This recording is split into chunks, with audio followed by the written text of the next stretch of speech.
Canine Longevity is presented by Myos Pet, the leaders in pet muscle health.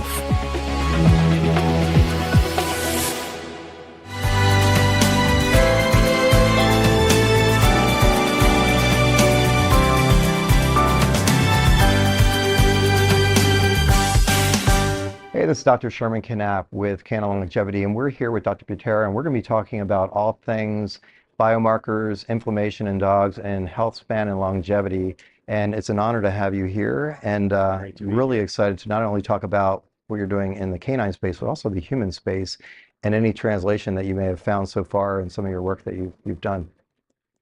Great to be here. So if you can start by just telling us a little bit about first yourself, and what you got into this, how you got into this crazy field, and then what led you down the path, human and also veterinary. I'd love to learn a little bit about that. Yeah, well, about myself, obviously I'm a veterinarian, graduated from the University of Missouri a number of years ago. I did my internship in Missouri. Ah, very good.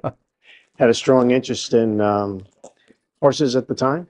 Also have a master's work in equine anesthesia, so I was an assistant professor at Tufts University for 2 years, teaching the third and fourth year vet students. And then I did large animal practice, equine practice for a number of years, and then got very interested in small animal medicine, in which case I started practicing there, set up a practice, did that for about 10 years with a number of doctors, so all my practices were multi-doctored.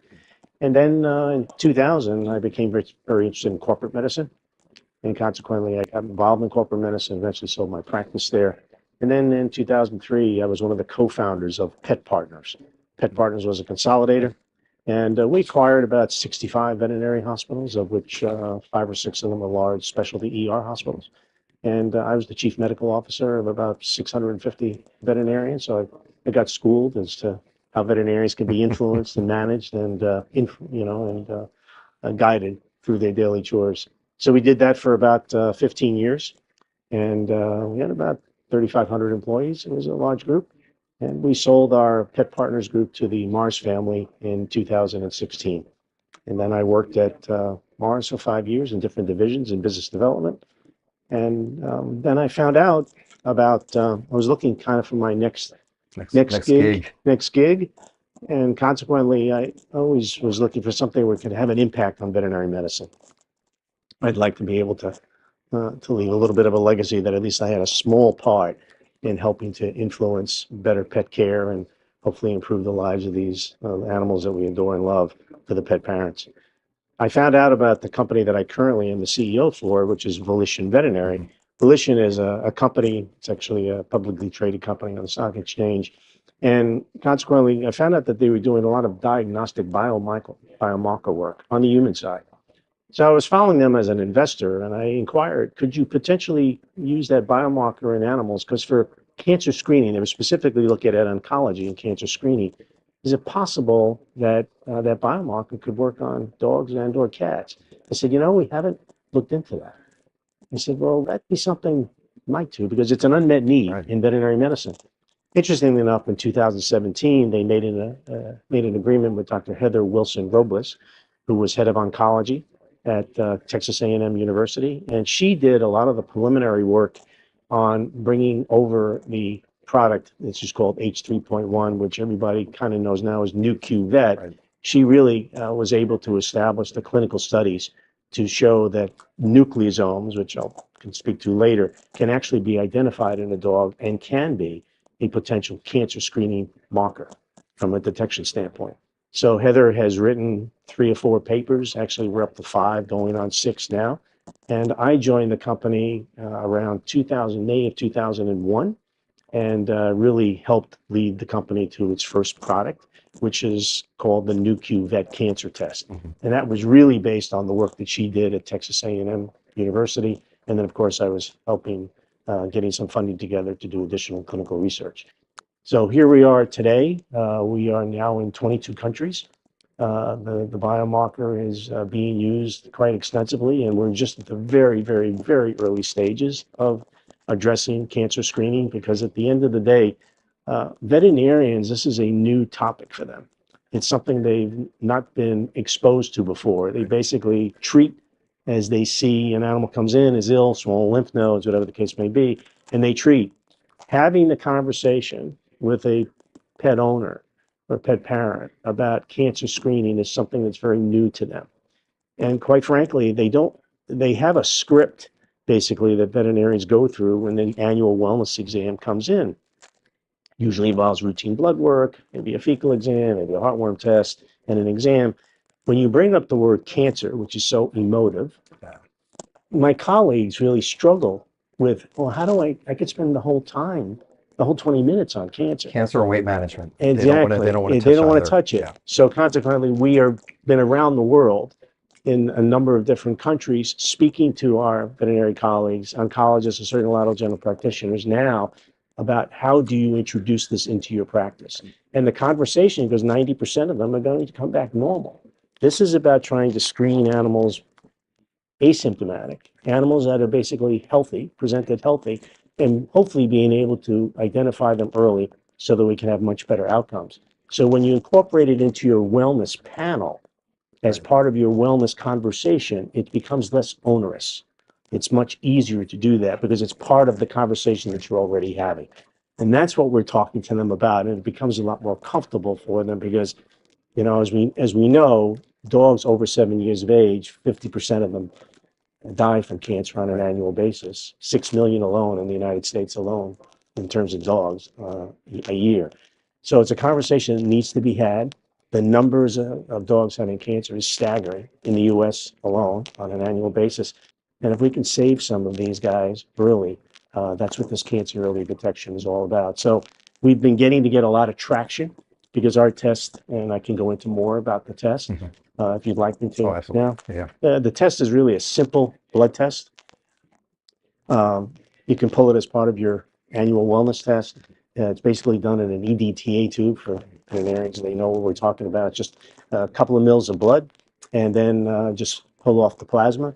And now our test is available in reference labs, IDEX. It's also available at the HESCA VDL lab in Colorado. And there's an LMNI instrument, right? an in-house diagnostic, right, which is being sold around the world now, where you can have that, you can take that 50 micrograms, quarter mil of plasma, put it on the cartridge and have an answer in 6 minutes. And that's the test that Antec really has been a strong proponent of. HESCA originally established it and then Antec bought. Canine Longevity is presented by Myos Pet, the leaders in pet muscle health. Dog's age, muscle loss can quietly steal mobility and quality of life. But what if science could help change that? Myos Muscle Formula with Fortitropin is an all-natural, science-backed ingredient shown to help build and maintain muscle while reducing muscle breakdown with over a decade of research and real results. Because stronger muscles means more moments together. Myos, more time together.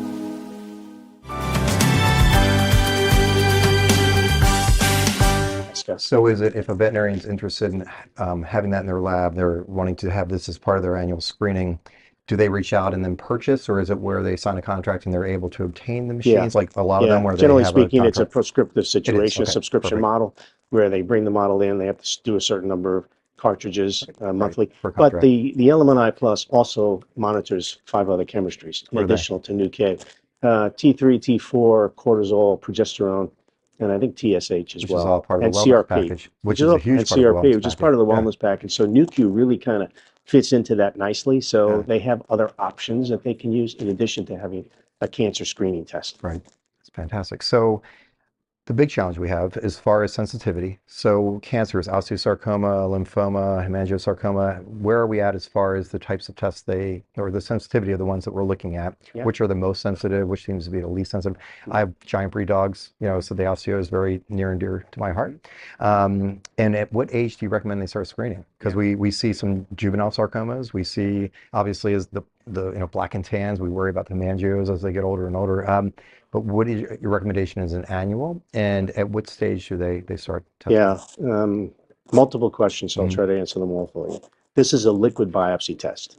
So obviously blood is a liquid that's formed. So consequently, by doing that, the highest predisposition in terms of sensitivity and specificity is for hemopoietic diseases, vascular related diseases.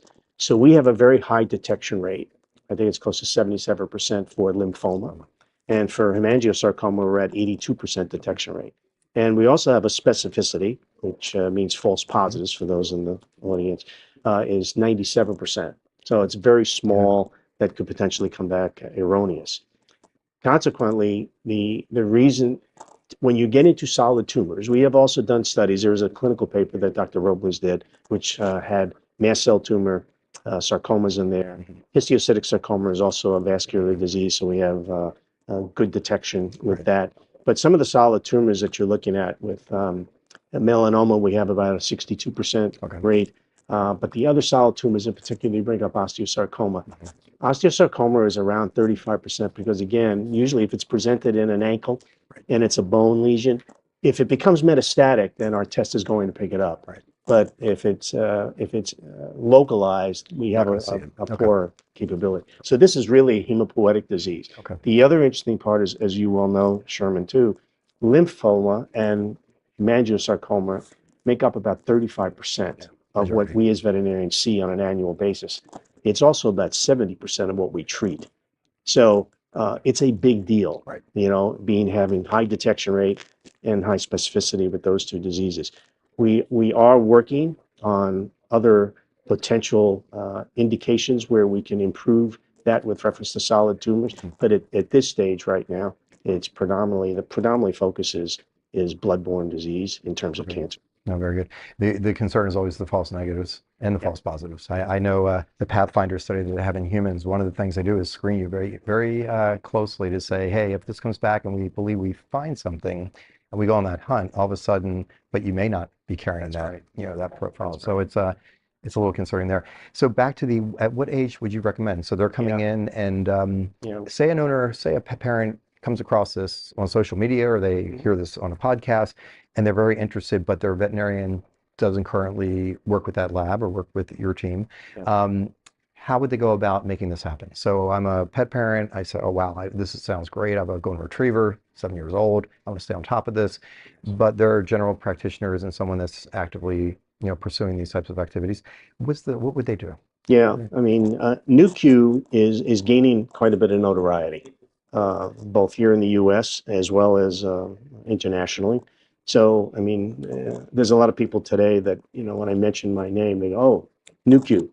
So because we've been educating for the last 2 to 3 years. So it's not a household name yet. And it's really, our work has been predominantly done with veterinarians and educating oncologists and GPs. We have done very little work in terms of educating the pet parent. So if in fact they came in and were asking about, I'd like to run this cancer screening test, Nu.Q, do you have it? Generally speaking, someone on that staff is probably going to know about it.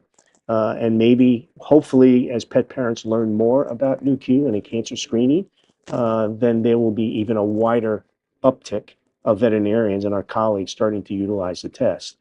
The interesting part about this is when they ask about Nu.Q and they get kind of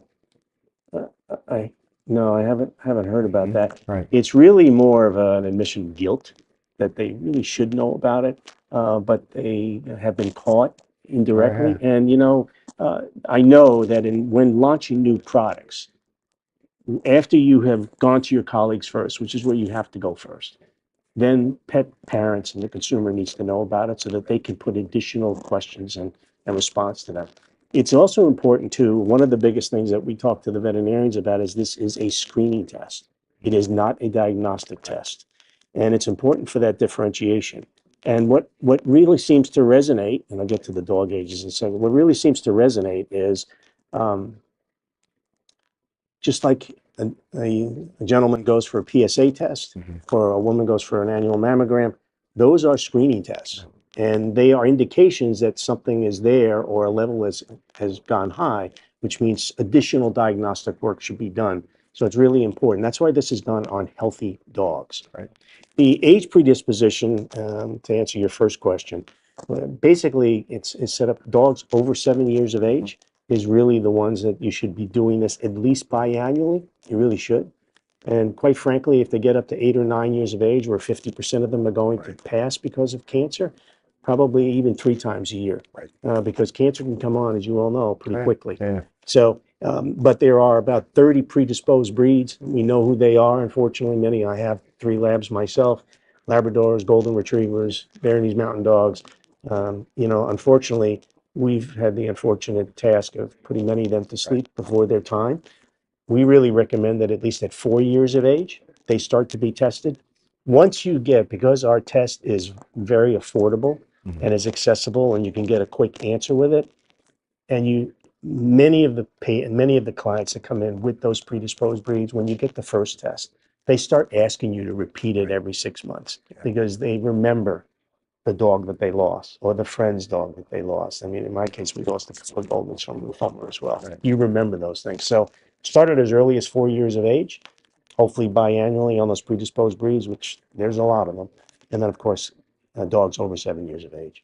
This segment of Canine Longevity is brought to you by Equicere for Dogs, combining light therapy, infrared, and neurostimulation to help support canine comfort and movement.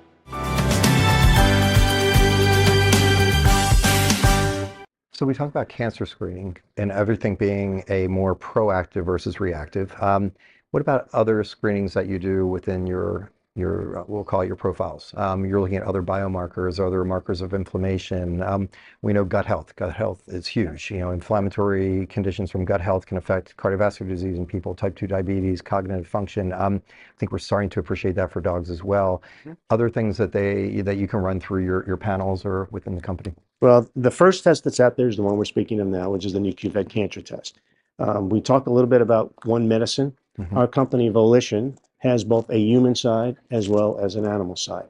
Our marker, which is what we call H3.1 or Nu-Q, is a biomarker which is really detects cell-free DNA. And in that cell-free DNA, there are a chromatin derivative called a nucleosome, which when you have an inflammatory response of some sort, can be cancer or it could be infectious disease or something else, there is cellular death. And those nucleosomes then go into the bloodstream. They're released into the bloodstream. Our test then detects them and picks them up. So consequently, our test, the initial test, and I'll get into some of the other ones that we're getting into, our test initially is picking up in those healthy animals. If you get a high Nu-Q come back in that what appears to be a healthy animal coming in for that annual wellness test, indications lean towards cancer because it's basically a healthy animal. But if in fact you don't find cancer in that high number, you might want to repeat the test again in a few weeks, but also to be cognizant of the fact that if in fact you have a high number and you don't find cancer, you may either be early or it may be something else because Nu-Q does pick up acute inflammation. So there's something going on. That's a good segue into the other biomarkers that we're also looking at because we are also looking at using this test for monitoring, disease monitoring. So if in fact you have, to use a human analysis, when people go in for chemotherapy, just like of dogs, then they have monitoring they do monitoring to see what the levels are. Right. Our test can be used as a monitoring tool. We're probably going to launch that application later this year, but we have papers on it now. So if a dog comes in as being treated specifically for lymphoma, we can watch lymphoma as we treat it and see when the dog is going through the disease progression and then potentially going into remission. Right. Goes back to the general practitioner, and then they can use our test as a potential biomarker to see when it comes back. The other test, because our test also picks up inflammation in addition to cancer, there are other disease entities that we're looking at right now, both on the human side and the veterinary side. In addition to monitoring, we're also looking at sepsis and trauma, which could really be a very high indicated test for triage. What inflammatory markers there? Yeah, it's the same one, H3.1, which is really the beauty of this, because right now on the human side, we actually have done over 3,000 people where we're currently getting ready to market this test as a sepsis biomarker on the human side. We are currently running clinical studies with sepsis and trauma on the veterinary side in clinical studies right now. So that's hopefully we'll have some papers on that by the end of 2025. That could be a triage test. And for example, even for a general practitioner, I call it 5 o'clock disease. 5 o'clock, we're tired, the staff's tired, and the vomiting dog comes in at the end of the day, right? And you go, okay, doctor, you gotta do something here. So you're saying to yourself, do I hospitalize it? Do I treat it? How bad it is? It's very possible that if they have an LMNI plus, that in-house diagnostic, they may be able to just pull our test and get an indication, oh boy, this is really high.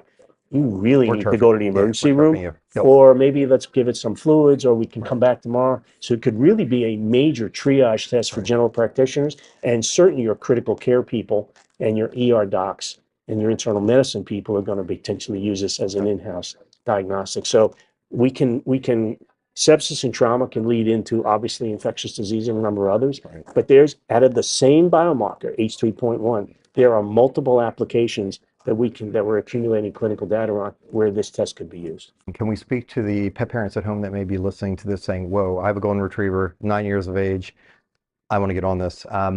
What's it cost? We're looking at screening potentially minimum once a year, if not every couple, at least every quarter, if not, 6 months at least. To the average, I know it's going to be based on the veterinarian because they may have some alterations of pricing, but an average of what this would be costing the pet parent. On average, we really try to give guidance to our colleagues to try to keep this test under $60 to the pet owner. Yeah, because it's a volume test. It's a repeat test. Okay. Ideally you get the highest compliance when you're there. Sure. If you start getting above $75, you're going to get about a little less compliance. Right. The price to the veterinarians is actually quite reasonable. Okay. So they can still get a markup because of the performance of the test, but at the same time, it should be. Remember, the test is affordable, easy to use, and accessible. Right. And that's fairly sensitive. And fairly sensitive. Pretty damn sensitive. Yeah. So we talked about age. And as the practitioner is seeing the older dogs come in, we talked about you having Labrador retrievers, that 10-year-old Bernese Mountain Dog comes in. Do you feel some of the limitations that we have right now with the general practitioner is just that uncomfortable conversation of saying they know this is available, but they don't offer to the client? What's your thoughts or recommendations there? Yeah, it's emotional for both the veterinarian as well as potentially the pet parent. We are educating doctors on this is meant to be a positive message.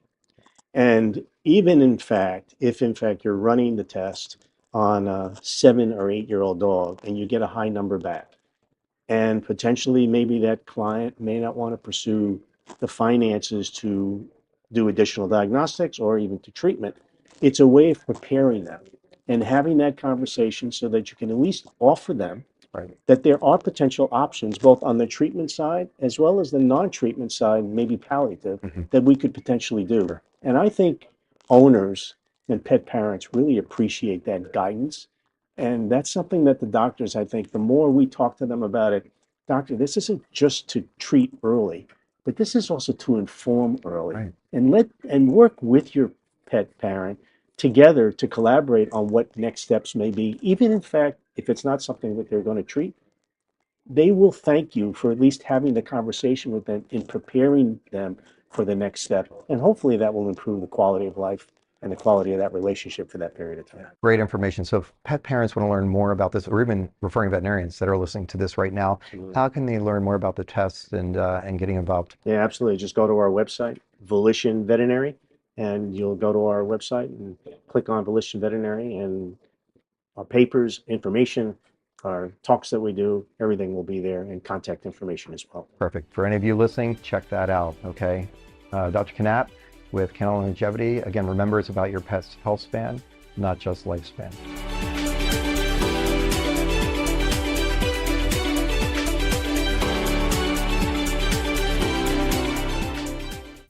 Canine Longevity is presented by Myos Pet, the leaders in pet muscle health.